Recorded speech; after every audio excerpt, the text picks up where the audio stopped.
في بيوت أذن الله أن ترفع ويذكر فيها اسمه يسبح له فيها بالغدو والآصال رجال لا تلهيهم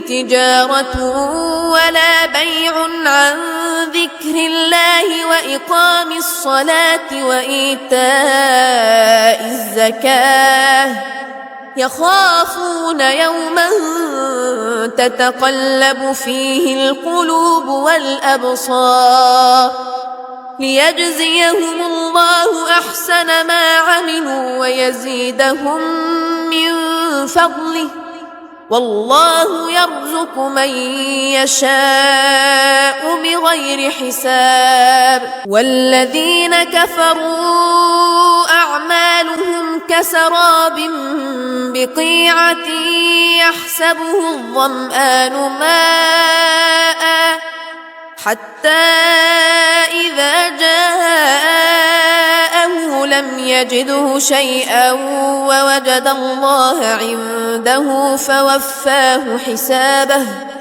والله سريع الحساب.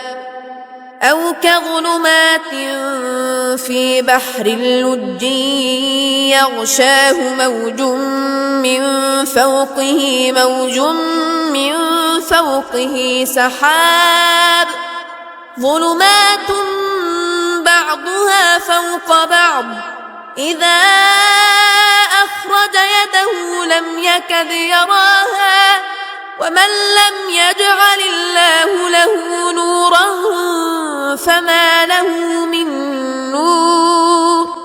ألم تر أن الله يسبح له من في السماوات والأرض والطير صافات كل قد علم صلاته وتسبيحه والله عليم بما يفعلون.